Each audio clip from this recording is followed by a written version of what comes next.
حضرت ابراہیم علیہ السلام اپنے بیٹے حضرت اسماعیل سے ملنے آتے رہے۔ پھر دونوں باپ بیٹے نے مل کر اللہ کے حکموں پر خانہ کعبہ کی تعمیر کی۔ پھر مکہ شہر خوب آباد ہو گیا۔ خانہ کعبہ کی تعمیر کے بعد حضرت ابراہیم علیہ السلام بھی مکہ ہی میں مقیم تھے کہ ذوالقرنین یعنی ابو بکر بن سمی بن عمر بن افریش حمیری پیادہ پا حج کے لیے مکہ پہنچے۔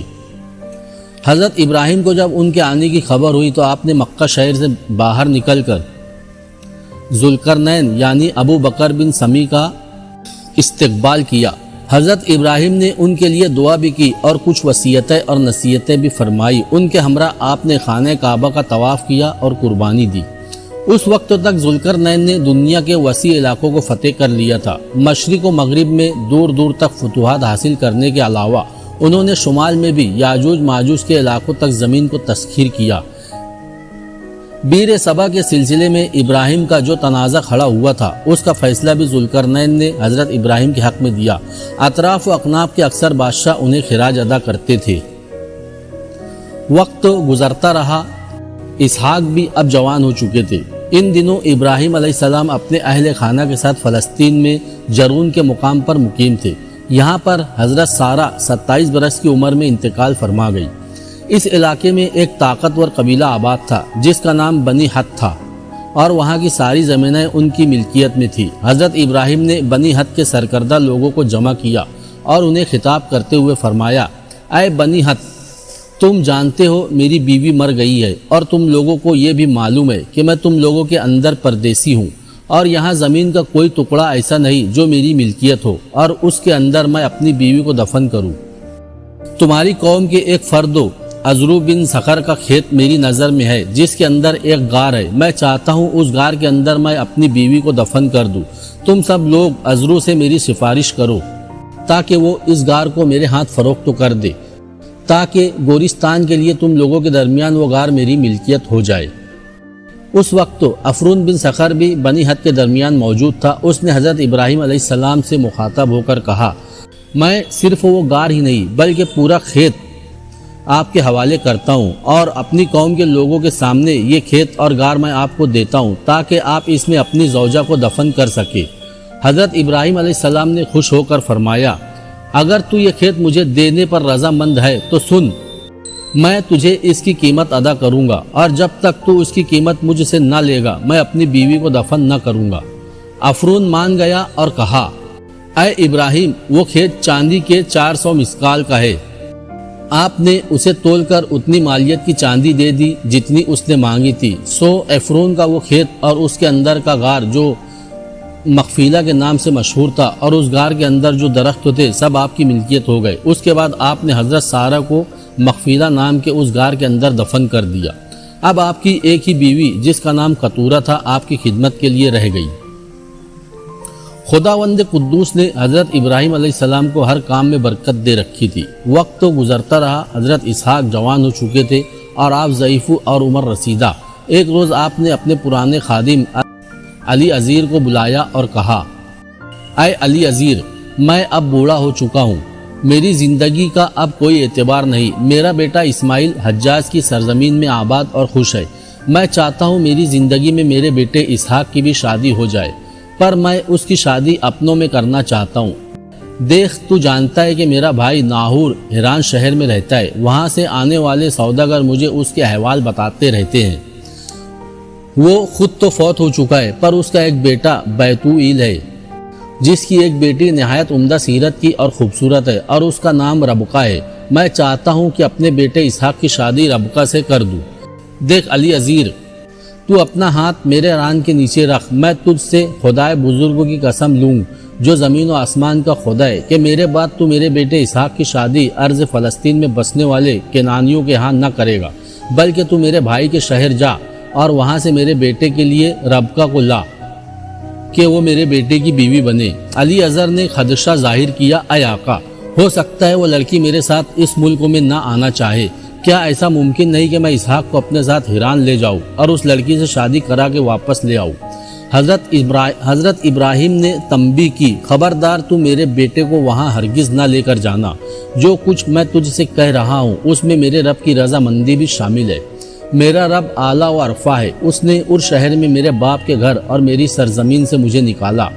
اس نے مجھ پر وحی کی اور میرے ساتھ وعدہ کیا کہ وہ میری نسل کو یہ ملک عطا کرے گا۔ دیکھ، حران شہر تک میرا رب ایک فرشتے کے ذریعے تیری رہنمائی کرے گا، سو تو وہاں جا اور میرے بیٹے کے لیے اس کی بیوی لا۔ اور سن علی عزیر، اگر وہ لڑکی تیرے ساتھ نہ آنا چاہے تو تو میری اس قسم سے بری ہے، پر میرے بیٹے کو وہاں ہرگز نہ لے کر جانا۔ تب علی اظہر نے حضرت ابراہیم کی ران کے نیچے اپنا ہاتھ رکھ کر ان کی ہدایت کے مطابق قسم کھائی تو آپ نے اس سے کہا، تو میرے اونٹوں میں سے ایک اونٹ لے جا، اس لڑکی کے لیے کچھ اچھی چیزیں بھی میں تجھے دیتا ہوں، اپنی مدد کے لیے کچھ آدمی بھی اپنے ساتھ لے جا، اور جو کچھ میں نے تجھ سے کہا ہے وہ کر۔ علی اظہر حضرت ابراہیم کے حکم کے مطابق 10 اونٹوں کا ایک قافلہ لے کر عراق کی سرزمین کی طرف روانہ ہو گیا۔ ایک روز شام سے تھوڑی دیر قبل علی اظہر اپنے ساتھیوں کے ساتھ حران شہر سے باہر اس چشمے کے پاس پہنچا جہاں سے لڑکیاں پانی بھرنے آتی تھی۔ چشمے کے قریب ہی جانوروں کے لیے پینے کے لیے پانی کا ایک حوض بھی بنا ہوا تھا۔ علی اظہر نے اپنے رب کے حضور دعا کی، اے خدا، میرے اور میرے آقا ابراہیم کے رب، میں تیری منت کرتا ہوں کہ آج تو میرا کام بنا دے اور میرے آقا ابراہیم پر کرم کر۔ میرے اللہ، میں اس چشمے پر کھڑا ہوا ہوں اور اس شہر کی لڑکیاں پانی بھرنے اسی طرف آ جا رہی ہے، سو میرے رب تو ایسا کر دے کہ جس لڑکی سے میں کہوں کہ تو ذرا اپنا گھڑا جھکا دے اور میں پانی پی لوں، اور وہ جواب میں کہے کہ پی لو، بلکہ یہ بھی کہے کہ میں تیرے اونٹوں کو بھی پانی پلا دیتی ہوں، تو وہ وہی لڑکی ہو جسے تو نے اپنے بندے اسحاق کے لیے ٹھہرایا۔ اس سے میں سمجھ لوں گا کہ تو نے میرے آقا ابراہیم پر کرم کر دیا ہے۔ علی اظہر کی دعا قبول ہوئی۔ اس نے اپنے دعائیہ الفاظ ختم کیے ہی تھے کہ شہر کی طرف سے ایک خوبصورت لڑکی نمودار ہوئی۔ وہ ربکہ ہی تھی جو حضرت ابراہیم کے بھائی ناہور اور اس کی بیوی ملکہ کے بیٹے بیتوئیل کی بیٹی تھی۔ اپنا گھڑا کندھے پر رکھے ہوئے وہ چشمے پر آئی۔ پانی بھر کر جب وہ جانے لگی تو علی اظہر نے اسے مخاطب کر کے کہا، اے بیٹی، کیا تو اپنے گھڑے سے تھوڑا سا پانی مجھے نہ پلا دے گی؟ ربکہ نے نرمی اور سعادت مندی کا مظاہرہ کیا، ضرور پیے۔ اس کے ساتھ ہی اس نے مٹکا اپنے ہاتھوں پر اتار کر علی اظہر کو پانی پلا دیا۔ جب علی اظہر پانی پی چکا تو ربکہ نے کہا، دیکھ، میں تیرے اونٹوں کو بھی پانی پلا دوں گی اور جب تک وہ پی نہ لے یہاں سے واپس نہ جاؤں گی۔ ربکہ نے گھڑے کا پانی حوض میں الٹ دیا اور تیزی سے بھاگ بھاگ کر چشمے سے اپنا مٹکا بھر کر حوض میں ڈالنے لگی۔ علی اظہر کے اونٹ پانی پینے لگے۔ اس کے ساتھی خاموشی سے ربکہ کو دیکھ رہے تھے جو بار بار اپنا مٹکا چشمے سے بھر کر لا رہی تھی۔ علی اظہر کو یقین ہو گیا کہ خدا کے حضور اس کی دعا قبول ہوئی اور یہ وہی لڑکی ہے جس کے لیے وہ آیا تھا۔ جب سارے اونٹ پانی پی چکے اور ربکہ نے اپنا مٹکا بھر لیا تو علی اظہر نے اپنی چرمی خرجین سے نصف مسکال سونے کی ایک نقد اور 10 مسکال سونے کے 2 ٹکڑے ربکہ کے لیے نکالے اور اس سے پوچھا، بتا تو صحیح، تیرا نام کیا ہے بیٹی؟ تو کس کی بیٹی ہے اور تیرے باپ کے گھر میں ہمارے ٹکنے کی کوئی جگہ ہے؟ ربکہ نے پھر نرمی اور خوش مزاجی سے کہا، اے اجنبی، میں بیتوئیل کی بیٹی ربکہ ہوں۔ میرا باپ ملکہ کا بیٹا ہے جو میرے دادا ناہور سے اس کے ہاں ہوا، اور دیکھ، ہمارے ہاں بھوسا اور چارہ بہت ہے اور تیرے ساتھیوں کے لیے ٹکنے کی وہاں جگہ بھی موجود ہے۔ تب علی اظہر وہیں فرش خاک پر اپنے رب کے حضور سجدہ ریز ہو گیا اور تشکر آمیز لہجے میں کہا، اے خدا، میرے اور میرے آقا ابراہیم کے خدا، تیرا صد شکر ہو کہ تو نے میرے آقا کو کرم اور راستی سے نوازا اور مجھے سیدھی راہ پر چلا کر انہی لوگوں کے پاس لے آیا جو میرے آقا کے رشتہ دار ہیں۔ پھر علی اظہر اٹھا اور سونے کی نتھ اس کی ناک میں اور کڑے ہاتھوں میں پہنا دیے۔ ربکہ کچھ کہہ ہی نہ پائی اور اپنا مٹکا اٹھا کر وہاں سے بھاگ نکلی۔ ربکہ بھاگتی ہوئی اپنے گھر میں داخل ہوئی جو کئی کمروں اور ایک وسیع صحن پر مشتمل تھا۔ صحن میں اس کی ماں اور اس کا باپ بیتوئیل اور اس کا بھائی بیٹھے ہوئے تھے۔ پانی کا گھڑا رکھ کر اس نے انہیں سونے کی نت اور کڑے دکھائے اور جو حالات اسے چشمے پر پیش آئے تھے کہہ سنائے۔ اپنی بہن کی باتیں سن کر ربکہ کا بھائی لابن اٹھا اور اپنے باپ سے بولا، اے میرے باپ، میں پتہ کرتا ہوں کہ یہ اجنبی کون ہے۔ گھر سے نکل کر لابن چشمے پر آیا اور علی اظہر سے کہا، میں ربکہ کا بھائی ہوں، تو ضعیف اور بزرگ ہے اور مجھے ہمارے لیے مبارک لگتا ہے۔ تو یہاں کیوں کھڑا ہے؟ اپنے ساتھیوں کے ساتھ ہمارے ہاں چل، وہاں تیرے ساتھیوں اور تیرے اونٹوں کے لیے کافی جگہ ہے۔ لابن علی عزیز اور اس کے ساتھیوں کو گھر لایا اور ان سب کو مہمان خانے میں ٹھہرایا۔ ان کے اونٹوں کو چارہ ڈالا، پھر باپ بیٹے نے ان کو کھانا پیش کیا۔ علی عزیز نے کہا، جب تک میں اپنا مطلب اور وہ غرض نہ بیان کر لوں جس کے لیے میں یہاں آیا ہوں، میں کھانا نہ کھاؤں گا۔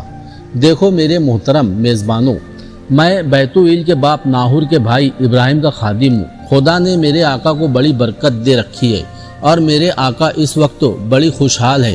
خدا نے انہیں بھیڑ، بکریاں، گائے، بیل، سونا چاندی، لونڈی، غلام اور گدھے، اونٹ سب بخشے ہے۔ اور میرے آقا کی بیوی سارہ جب بوڑھی ہو گئی تو ان کے ہاں ایک بیٹا ہوا اور میرے آقا نے اپنا سب کچھ اسے دے دیا۔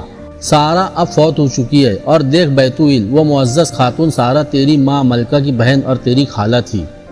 سو میرے آقا ابراہیم نے مجھے قسم دے کر کہا ہے کہ میں ان کے بیٹے اسحاق کی شادی کنعانیوں میں نہ کروں، اور حکم دیا کہ حران شہر میں ان کے بھائی کے ہاں جاؤں اور وہاں سے ان کے بیٹے کے لیے بیوی لے کر آؤں۔ پھر علی اظہر نے چشمے کے پاس آ کر دعا کرنے اور ربکہ سے ملاقات کے واقعات تفصیل سے سنا ڈالے۔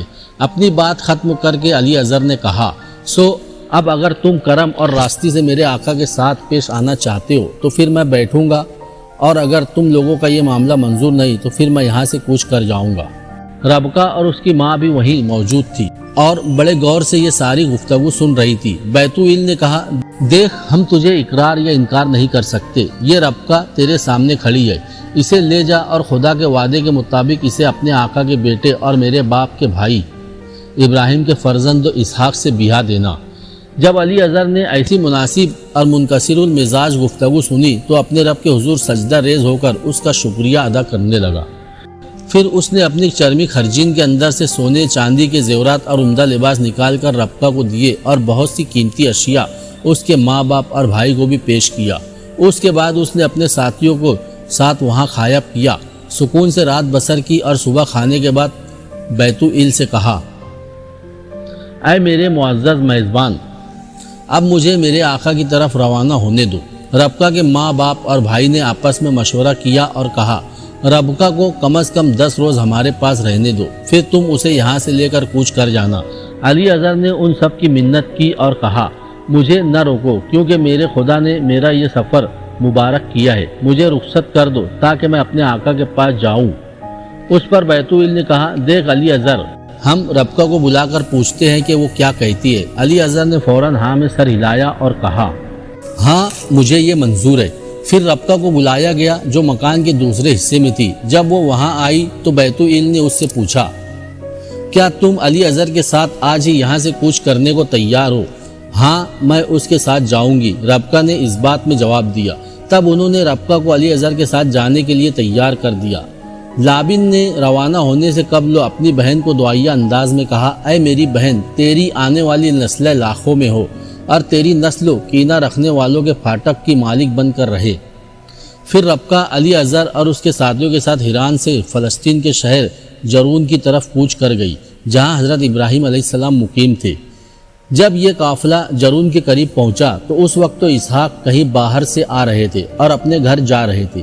علی اظہر کا قافلہ آتے دیکھ کر وہ رک گئے۔ جب علی اظہر نے ان سے سلام کیا اور ان سے گفتگو کی تو ربکہ نے پوچھا، اے علی اظہر، یہ کون ہے جسے تو نے سلام کیا؟ علی اظہر نے کہا، اے بیٹی، یہ میرے آقا ابراہیم کے فرزند اسحاق ہے اور انہی کے ساتھ تیری شادی طے ہونا پائی ہے۔ تب ربکہ نے فوراً چہرے پر نقاب ڈال دیا۔ پھر وہ قافلہ حضرت ابراہیم علیہ السلام کی خدمت میں حاضر ہوا اور انہوں نے ربکہ اور اسحاق کی شادی کر دی۔ اس کے بعد حضرت ابراہیم علیہ السلام تھوڑا ہی عرصہ زندہ رہے اور 175 برس کی عمر میں وفات پا گئے۔ آپ علیہ السلام کے سخت و علیل ہونے کی اطلاع حضرت اسماعیل کو بھی کر دی گئی تھی، لہٰذا حضرت ابراہیم جب فوت ہوئے تو آپ کے دونوں بیٹے حضرت اسماعیل اور حضرت اسحاق آپ کے پاس موجود تھے۔ پھر حضرت ابراہیم علیہ السلام کو مغفیلہ نام کی اسی غار کے اندر دفن کر دیا گیا جس میں حضرت سارہ کو دفن کیا گیا تھا۔ تھوڑے ہی عرصے بعد ربکہ کے ہاں 2 جڑواں بچے پیدا ہوئے۔ وہ بانجھ تھی۔ حضرت اسحاق نے اپنی بیوی کے حق میں دعا کی جو قبول ہوئی اور 2 جڑواں بچے پیدا ہوئے۔ پیدائش سے قبل ربکہ نے اپنے شکم میں سخت تکلیف محسوس کی۔ مایوس ہو کر اس نے کہا، اگر ایسا ہی ہے تو میں جیتی کیوں ہوں؟ بہتر ہوتا کہ مر جاتی۔ تب خدا نے وحی کے ذریعے بتایا کہ 2 قومیں تیرے پیٹ میں ہے، یعنی پیدا ہونے والے دونوں بچوں سے 2 قومیں دنیا میں بنے گی، اور یہ بھی وہی ہوئی کہ 2 قبیلے تیرے بطن سے نکل کر الگ الگ ہو جائیں گے اور ایک قبیلہ دوسرے سے زور آور ہوگا، اور یہ کہ چھوٹا بڑے کی خدمت کرے گا۔ جب دونوں بچے پیدا ہوئے تو دیکھا کہ جو بچہ پہلے پیدا ہوا وہ خوب سرخ تھا اور اوپر سے ایسا تھا جیسے پشمینہ ہو، لہذا اس کا نام ایسور رکھا تھا۔ اس کے بعد جو دوسرا بچہ پیدا ہوا اس نے ہاتھ سے پہلے بچے کی ایڑی پکڑ رکھی تھی، لہذا اس کا نام یعقوب رکھا گیا۔ جب یہ بچے پیدا ہوئے تو حضرت اسحاق کی عمر 60 برس تھی۔ پھر وہ دونوں بچے پل کر جوان ہو گئے۔ عیشو شکار میں ماہر ہو گیا اور اپنا زیادہ وقت جنگل میں گزارنے لگا۔ یعقوب سادہ مزاج تھے اور گھر پر ہی رہنا پسند کرتے تھے۔ اسحاق اسے زیادہ چاہتے تھے کیونکہ وہ انہیں شکار کا گوشت لا کر کھلاتے تھے، جبکہ ربقہ یعقوب سے زیادہ محبت کرتی تھی کیونکہ وہ ہر وقت اس کے پاس رہتے تھے اور ان کے سامنے رہا کرتے تھے۔ ادھر دوسری طرف افراسیاب کو ایرانیوں پر ظلم کرتے ہوئے جب 12 سال ہو گئے تو ایرانیوں کے 2 جرنیلوں طوس اور گودرز نے افراسیاب سے چھٹکارا حاصل کرنے کے لیے ایک ترکیب سوچی۔ یہ ترکیب گودرز کے ذہن کی پیداوار تھی۔ اس نے طوس سے کہا، طوس میرے دوستو، تو دیکھتا ہے کہ گزشتہ 12 برس سے افراسیاب نے ہمیں اپنے ظلم و ستم کا نشانہ بنا رکھا ہے اور ترکو ہم پر غالب ہے اور طرح طرح کے مظالم ہم پر رواں رکھتے ہیں۔ افراسیاب سے چھٹکارا حاصل کرنے کی میرے ذہن میں ایک ترکیب ہے۔ طوس نے بے چینی اور بے تابی سے پوچھا، اگر کوئی ترکیب ہے تو کہو تاکہ اس پر عمل کر کے ایرانیوں کو ترکوں کے مظالم سے نجات دلائی جا سکے۔ گودرز نے کہا، سن میرے دوستو، ہمارے پاس لشکریوں کی کمی نہیں، ان گنت اور جنگجو تجربہ کار افراسیاب کے خلاف لڑنے کو تیار ہے، لیکن ہمارے پاس قیادت کی کمی ہے۔ اگر ہم دونوں ایرانی لشکر کی قیادت کریں گے تو لشکری اچھا تاثر نہ لیں گے اور نہ کسی جذبے کے تحت بے جگر ہو کر لڑیں گے، کیونکہ ہم دونوں ایک بار افراسیاب سے شکست تو کھا چکے ہیں۔ تو جانتا ہوگا کہ سیستان میں زال نام کا ایک پہلوان ہے کہ طاقت و قوت میں کوئی اس جیسا نہ ہوگا، لہٰذا میں نے فیصلہ کیا ہے کہ زال کو ایرانی لشکر کا سپہ سالار بنایا جائے اور اس کی سرکردگی میں افراسیاب سے جنگ کی جائے۔ مجھے قوی امید ہے کہ زال کی سرکردگی میں ایرانی لشکر جان کی بازی لگا دے گا، کیونکہ لشکریوں کے ذہن میں یہ بات ہوگی کہ زال طاقت و قوت میں ناقابل تسخیر ہے، لہٰذا وہ افراسیاب کو زیر کر لے گا۔ تو اس نے کہا، میں تم سے مکمل اتفاق کرتا ہوں۔ گودرز نے کہا، اگر ایسا ہے تو آج ہی زال سے ملنے چلے اور اسے سپہ سالاری پر آمادہ کرے۔ تو اس نے بھی اس رائے سے اتفاق کیا اور وہ دونوں جرنیل اسی وقت تو سیستان کی طرف روانہ ہو گئے۔ گودرز اور طوس دونوں ایک روز سیستان میں زال پہلوان سے اس کے مہمان خانے میں ملے۔ اس وقت زال کا بیٹا رستم بھی اس کے پاس بیٹھا ہوا تھا۔ گودرز اور طوس نے پہلے اپنا تعارف کرایا، پھر اس سے اپنے آنے کا مدعا بیان کیا۔ وہ اسے ایرانی لشکر کا سپہ سالار بنا کر افراسیاب کے خلاف فیصلہ کن جنگ کرنا چاہتے تھے۔ اس پیشکش پر زال چند لمحوں تک سر جھکائے سوچتا رہا، پھر اس نے گودرز اور طوس کی طرف غور سے دیکھا اور فیصلہ کن انداز میں کہا، اگر میرے میدان میں آنے سے ایرانیوں کو ترکوں کی غلامی سے نجات مل سکتی ہے تو میں تیار ہوں، پر تم دونوں پہلے یہ کہو کہ افراسیاب ان دنوں ہے کہاں؟ گودرز اور طوس کے چہرے پر بے پایا خوشیاں پھیل گئی۔ پھر گودرز نے زال کو جواب دیتے ہوئے کہا، افراسیاب ان دنوں اپنے لشکر کے ساتھ رے شہر میں قیام کیے ہوئے ہے اور میرا ارادہ ہے کہ ہم اپنے لشکر کے ساتھ اسے وہیں جا لیں اور رے شہر کے باہر ہی اس سے ایک فیصلہ کن جنگ کرے، اور یا تو جنگ کے دوران اسے ذلت کی موت مار دے اور اگر یہ نہیں تو پھر اسے ترکستان کی طرف بھاگنے پر مجبور کر دے۔ زال نے کہا، تم دونوں آج رات میرے ہاں مہمان رہو، کل میں تمہارے ساتھ یہاں سے افراسیاب کے خلاف حرکت میں آنے کے لیے کوچ کروں گا۔ گودرز اور طوس نے وہ رات اس کے ہاں بسر کی اور دوسرے روز وہ اکبتانہ کی طرف روانہ ہو گئے، جہاں جا کر انہوں نے ایک جرار لشکر تیار کیا اور پھر افراسیاب سے جنگ کرنے کے لیے وہ رے شہر کی طرف روانہ ہو گئے۔ دوسری طرف افراسیاب کو بھی خبر ہو گئی، لہٰذا وہ اپنے لشکر کے ساتھ رے شہر سے باہر ایک کھلے میدان میں خیمہ زن ہو کر ایرانی لشکر کا انتظار کرنے لگا۔ زال، طوس اور گودرز بھی اپنے لشکر کے ساتھ رے شہر سے باہر اس کھلے میدان میں افراسیاب کے لشکر کے سامنے جو خیمہ زن ہوئے۔ ایرانی لشکر میں بڑا جوش و جذبہ تھا، کیونکہ زال ان کا سپہ سالار تھا اور زال کو ایرانی ناقابل تسخیر اور انتہا طاقتور سمجھتے تھے۔ دوسری طرف زال، گودرز اور طوس کو بھی پورا یقین تھا کہ اول تو وہ افراسیاب کو قتل کر دیں گے اور اگر ایسا نہ کر سکے تو اسے ایران کی سرزمین سے نکال باہر کریں گے۔ عام جنگ شروع ہونے سے پہلے زال انفرادی جنگ کے لیے خود میدان میں اترنا چاہتا تھا۔ اس کا خیال تھا کہ وہ انفرادی جنگ جیت لے گا اور اس طرح ترکوں پر ایک نفسیاتی اثر ڈالنے میں کامیاب ہو جائے گا، لیکن زال کو ایسا کرنے کا موقع ہی نہ ملا، کیونکہ افراسیاب نے ترکوں کو ایرانیوں پر ایک دم عام حملہ کرنے کا حکم دے دیا تھا۔ ایرانیوں نے جوابی حملہ کیا اور ایک طرح سے انہوں نے ترکوں کے حملے کو روک دیا تھا، لیکن یہ عارضی مرحلہ تھا، کیونکہ اس کے بعد ایرانیوں پر ترکوں کا زوردار اور متواتر دباؤ بڑھنے لگا۔ ایرانیوں نے دیکھا ترکوں سرفروشانہ انداز میں موت سے کھیلتے ہوئے انتہائی مجنونانہ انداز میں آگے بڑھ رہے ہیں۔ ہر لمحے ان کے حملوں میں تیزی آ رہی تھی اور ان کے ان حملوں کے باعث ایرانی صفوں کے اندر بدنظمی اور بگاڑ پیدا ہونے لگا تھا۔ ایرانیوں نے اپنے لشکر کو 3 حصوں میں تقسیم کر رکھا تھا۔ وسطی حصہ زال کے پاس تھا، دایاں حصہ گودرز اور بایاں حصہ طوس کی سرگردگی میں کام کر رہا تھا۔ ترکوں نے سب سے پہلے زال ہی کو اپنا نشانہ بنایا اور اس پر ایسے زوردار اور جان لیوا حملے کیے کہ زال کو اپنی صفیں درست کرنے اور لشکریوں کا حوصلہ بڑھانے کی خاطر بار بار پیچھے ہٹنا پڑ رہا تھا۔ ترکوں کو جب یقین ہو گیا کہ انہوں نے زال کو صرف اپنی دفعہ تک ہی محدود کر دیا ہے، تو انہوں نے ایسے ہی جان لیوا حملے گودرز اور طوس پر شروع کر دیے۔ رے شہر سے باہر میدان جنگ میں اب ایک طوفان برپا تھا۔ موت چاروں طرف رقص کر رہی تھی۔ پھر دیکھتے ہی دیکھتے ایرانی دبتے چلے گئے اور ترکوں ان کی صفوں کے اندر گھس کر ان کا قتل عام کرنے لگے۔ اس موقع پر زال، گودرز اور طوس کی حالت عجیب تھی۔ وہ تو افراسیاب کے قتل یا اسے اپنی سرزمین سے نکال باہر کرنے کا ارادہ لے کر آئے تھے، لیکن یہاں ان کی ساری خواہشوں اور ارادوں کے خلاف ہو رہا تھا۔ آخرکار ترکوں نے ان کے لشکر میں گھس کر ایسا قتل عام اور کوہرام مچایا کہ ایرانی جنگ سے منہ موڑ کر میدان جنگ چھوڑ کر بھاگنے لگے۔ زال، گودرز اور طوس نے جب یہ حالت دیکھی تو انہوں نے اپنے لشکریوں کو عام پسپائی کا حکم دے دیا۔ پھر وہ تینوں خود بھی اپنے لشکر کے ساتھ میدان جنگ سے بھاگ نکلے۔ زال، گودرز اور طوس کی خوش قسمتی تھی کہ افراسیاب نے اپنے لشکر کے ساتھ ان کا تعاقب نہ کیا، ورنہ وہ انہیں نئی ابتلا اور مصیبت سے دوچار کر سکتا تھا۔ افراسیاب کے تعاقب نہ کرنے کی وجہ سے وہ تینوں اپنے شکست خوردہ لشکر کے ساتھ پتانہ پہنچنے میں کامیاب ہو گئے۔ وہاں پہنچ کر تینوں مل بیٹھے اور اپنے شکستوں کے اسباب پر غور کرنے لگے۔ گودرز نے کہا، میں تو اب سمجھنے لگا ہوں کہ ہم کبھی بھی افراسیاب کا مقابلہ نہیں کر سکتے، اور یہ کہ اس کے مقابلے میں ہمارے مقدر میں شکست ہی لکھی ہوئی ہے۔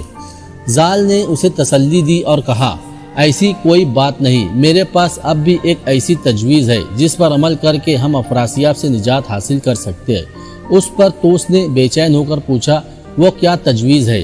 زال نے کہا، سنو میرے دوستو، میں سب سے پہلے شاہی خاندان کے کسی فرد کو ایرانی آنجہانی بادشاہ نوذر کا جانشین مقرر کر کے اس کی باقاعدہ تاج پوشی کے بعد پورے ایران میں اس کا اعلان کرا دینا چاہتا ہوں۔ اس طرح لشکریوں کے ذہن میں یہ بات آئے گی کہ ہم افراسیاب کو شکست دے کر اقتدار پر قبضہ کر لیں گے۔ جب ان کا کوئی بادشاہ ہوگا تو یقیناً نہایت جاں فشانی سے اور مزید سرفروشانہ انداز میں افراسیاب کا مقابلہ کریں گے۔ گودرز اور طوس نے اس تجویز کو سراہا اور شاہی خاندان کے ایک فرد زوبن تہماشپ کو اپنا بادشاہ بنا کر اس کی رسم تاج پوشی ادا کی، اور سب لوگوں کے سامنے ان تینوں نے اس کی وفاداری کے لیے حلف اٹھایا۔ وہ یہ کام بڑی سرعت سے کر رہے تھے کیونکہ انہیں خدشہ تھا کہ افراسیاب ان سے نمٹنے کے لیے کہیں اغبطانہ پر ہی حملہ آور نہ ہو جائے۔ لہٰذا فی الفور انہوں نے افراسیاب سے مقابلہ کرنے کے لیے ایک جرار لشکر تیار کر لیا اور اس سے مقابلے کے لیے نکل پڑے۔ نئے بادشاہ زوبن کا لشکر اگرچہ زیادہ تربیت یافتہ نہ تھا، لیکن لشکریوں کے لیے یہ بھی کافی تھا کہ ان کا بادشاہ بنفس نفیس ان میں شامل تھا۔ اس لشکر کے علاوہ ایران کے لوگ ایک قومی جذبے کے تحت گروہ در گروہ افراسیاب کے خلاف جنگ کرنے کے لیے زوبن کے علم تلے جمع ہونا شروع ہو گئے تھے۔ اب ایرانی لشکر کی تعداد اس سے کئی گنا زیادہ ہو گئی تھی، جس نے زال کی سرکردگی میں افراسیاب سے شکست تو کھائی تھی۔ بہرحال رے شہر سے باہر دوبارہ ایک ہولناک جنگ ہوئی جس میں افراسیاب کو شکست ہوئی اور وہ اپنے لشکر کے ساتھ اپنے وطن ترکستان کی طرف واپس بھاگ گیا۔ زوبن تہماشپ نے دن رات محنت کر کے قحط کے اثرات دور کر دیے اور ملک کو پھر آباد اور خوشحال ہو گیا۔ بھارت شہر کے باہر